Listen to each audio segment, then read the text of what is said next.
جان لیتے ہیں. ساتھ موجود ہے ڈائریکٹر فورکاسٹنگ محکمہ موسمیات محمد عرفان ورک صاحب نے ہمیں جوائن کیا. ورک صاحب thank you so much join کرنے کے لیے. بتائیے گا کیا فورکاسٹ ہے اگلے ہفتے کے لیے؟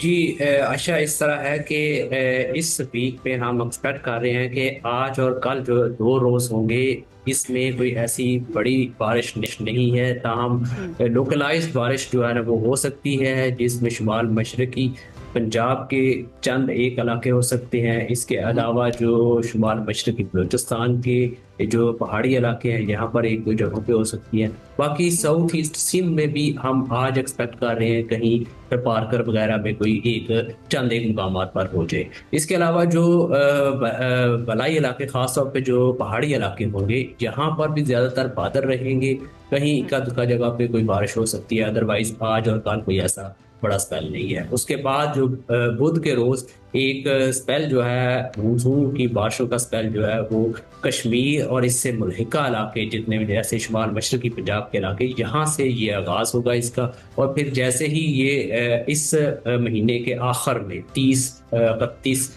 جولائی کو یہ پاکستان کے دوسرے علاقوں میں پھیل جائے گا. اس میں پھر بالائی علاقے جو ہوں گے جن میں خیبر پختونخوا کے علاقے بھی شامل ہوں گے، گلگت بلتستان کے بھی، کشمیر کے بھی، اسلام آباد، راولپنڈی اور خطہ پٹوار کے علاقے سارے، اور بالائی پنجاب، وسطی پنجاب اور شمال مشرقی بلوچستان میں کچھ ان یوزول ایکٹیویٹی آپ دیکھ رہے ہیں اس نئے اسپیل کے اندر ورک صاحب؟ کوئی ان یوزول کہیں پر زیادہ یا پھر امید سے زیادہ بارش ہو سکتی ہے، ایسا کچھ نظر آ رہا ہے؟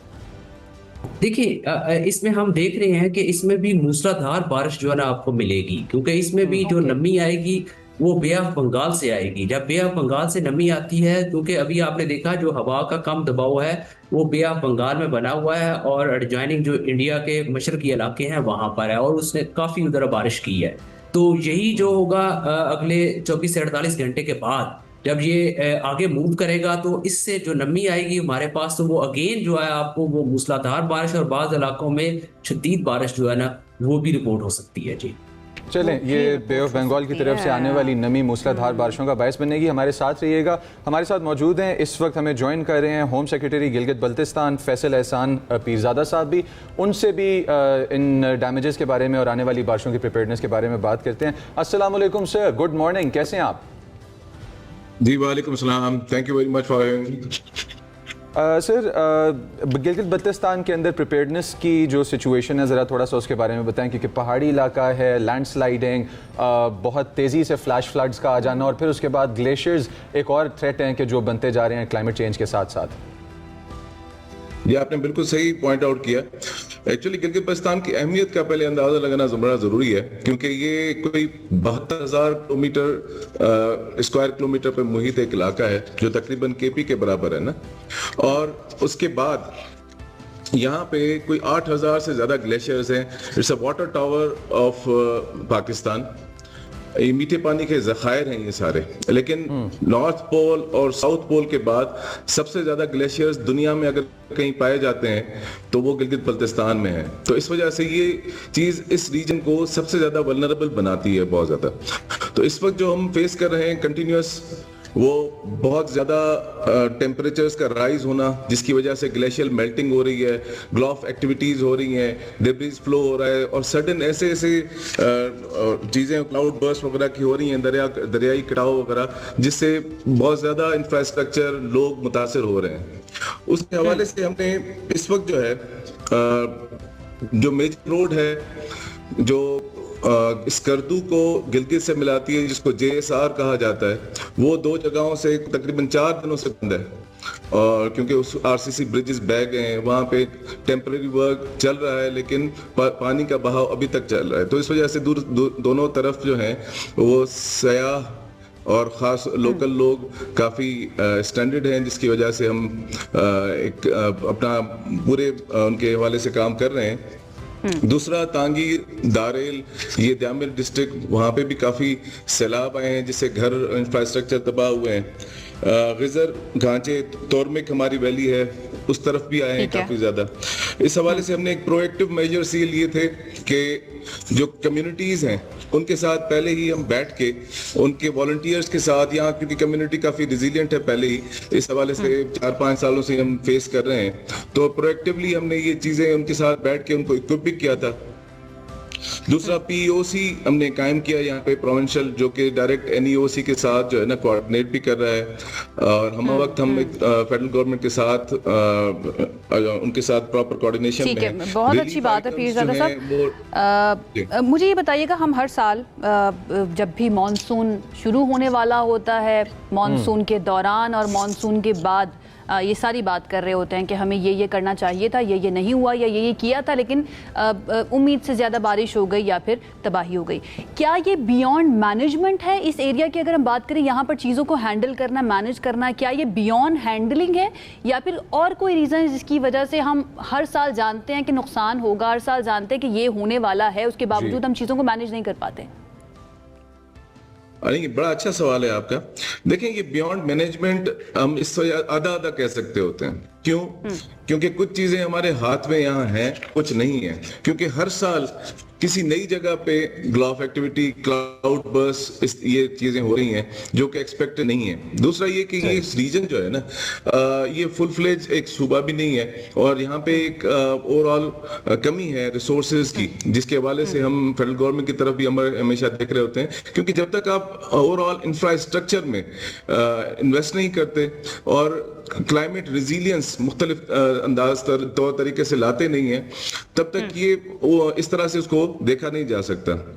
اچھی بات یہ ہے کہ ہمیں ارلی وارننگ سسٹمز انسٹال کرائے ہیں، جس کی وجہ سے اس سال جتنی اموات آپ اوور آل پاکستان بتا رہے ہیں، الحمدللہ یہاں پہ صرف 2 اموات کا سلسلہ ہے، جو کہ وہ بھی نہیں ہونی چاہیے تھی، لیکن صرف مطلب اموات کا سلسلہ بہت کم رہا ہے یہاں پہ، اس وجہ سے کہ ارلی وارننگ سسٹمز، پرو ایکٹیو اپروچز، اور ہمارا دل ان 2 اموات کے اوپر بھی اتنا ہی افسردہ ہے جتنا کسی اور جگہ کی اموات کے اوپر ہوتا، وہ بھی نہیں ہونی چاہیے تھی، جیسے کہ آپ نے بات کی۔ پیرزادہ صاحب یہ بتائیے گا کہ ہم یہ جو اموات ہوتی ہیں، جو ہمارے سامنے فوری امیجیٹ نقصان جو ہوتا ہے وہ تو ہمیں پتہ ہے، لیکن اس کے علاوہ اور کون سے تھریٹس ہیں جن کا سامنا ہمیں کرنا پڑ سکتا ہے اگر اس ساری صورتحال کو مینج کرنے کے لیے کچھ نہ کیا گیا؟ آلدو آپ نے بتایا کہ پاکستان تو بڑا اپنے آپ کو لکی تصور کرنا چاہیے کہ دونوں پولز کے بعد یہ بڑا امپورٹنٹ ایک حصہ ہے پوری دنیا کا، گلگت بلتستان، تو کیا جانا چاہیے، اور اگر نہیں کیا گیا تو کون سے امیجیٹ تھریٹس ہیں جو ہمیں فیس کرنے پڑیں گے؟ دیکھیں، اول تو سچویشن انالیسز اور اسیسمنٹس ہوتی ہیں ہمیشہ ہر جگہ پہ نا، اور وہ پچھلے 4-5 سال سے جو ہم فیس کر رہے ہیں، وہ ہم مختلف بلیک اسپاٹس ہم نے آئیڈینٹیفائی کیے ہوئے ہیں، لیکن ہر سال کوئی نہ کوئی نیا بلیک اسپاٹ بھی آ جاتا ہے۔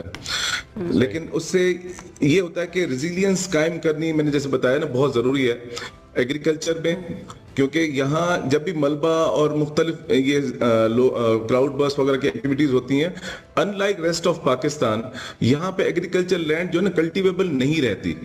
مختلف جگہوں پہ فلڈز آ رہے ہوتے ہیں، تو وہاں پہ فلڈز کے بعد دوسرے سال وہ زمین جو ہے وہ زیادہ کاشت کے لائق ہوتی ہے، لیکن یہاں وہ کاشت ختم ہو جاتی ہے کیونکہ اتنا بڑا ڈبری فلو اس کے اوپر آتا ہے۔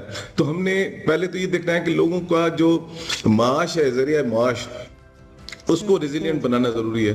دوسرا، یہاں پہ بہت سارے لوگ جو ہے نا وہ سیاحت کے شعبے سے بہت زیادہ منسلک ہیں، تو ہمیں زیادہ سے زیادہ پیرزادہ صاحب سے ایک جو آپ نے امپورٹنٹ بات یہاں پہ کی ہے وہ یہ ہے کہ ہم لوگوں کو ریزیلینٹ بنانا زیادہ ضروری ہے، at the same time monitoring I think ایک بڑا امپورٹنٹ اس کا ایسپیکٹ ہے۔ یہی سب کچھ کرنے کے لیے عوام جو ہے نا وہ انتظامیہ کی طرف، حکومت کی طرف دیکھ رہی ہوتی ہے۔ میں عرفان ویک صاحب سے پوچھنا چاہتا ہوں، شارٹ سا کویسچن ہے سر۔ ساتھ کھڑے ہیں الحمدللہ، ہم یہ بار بار یہ اس وجہ سے کہہ رہا ہوں کہ جتنے بھی گھر وغیرہ گئے ہیں، پلیز کنکلوڈ کیجئے گا پیرزادہ صاحب، ہمیں we are out of time, ایک کامنٹ لینا ہے ہمیں ورک صاحب سے، اس کے بعد ہم جائیں گے۔ پلیز کنکلوڈ کیجئے گا 10 سیکنڈز میں، کیا کہہ رہے ہیں آپ؟